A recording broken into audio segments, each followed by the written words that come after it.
Coming up, everybody, on Cheddar Politics, the surprising places where Congress spent your tax dollars this year. We'll tell you when Cheddar Politics returns.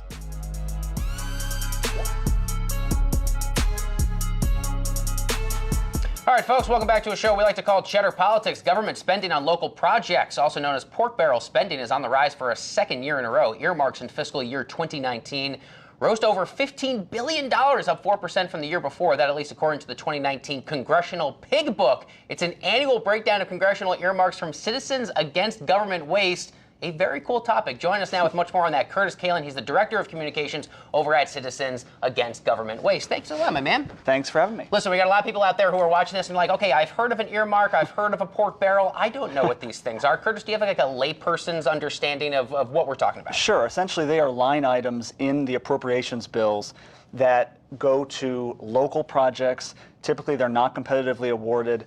They tend to be more secretive because they're hidden away in these appropriations bills. And they go to local projects. They're not competitively awarded. There are 7-point criteria that we have. I won't bore you with that. But it's your stereotypical waste. And what are we seeing uniquely shifting here about 2019?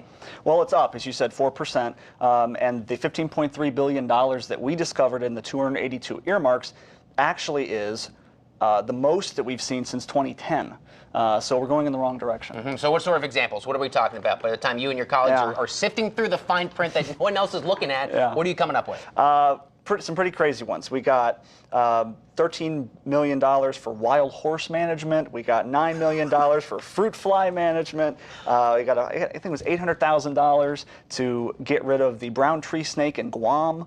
So all sorts of crazy ones. But there's also really a lot of the money is in the Defense Department because every year defense earmarks represent more than half of the pig book every year. Okay. And the worst one is actually what we saw fly over Washington last week, which was the F-35 Joint Strike Fighter. Right. This is a program that is 8 years behind schedule, $200 billion over budget, and the lifetime operation cost of this program could reach up to $1 trillion for one program, which would make it obviously by far and away the most expensive weapon system in American history. It was wildly costly, although to be fair, it was a pretty cool flyover. That's the problem. I love it too. It was cool. We all looked up. We saw it. One more time to go back. How much on fruit fly management?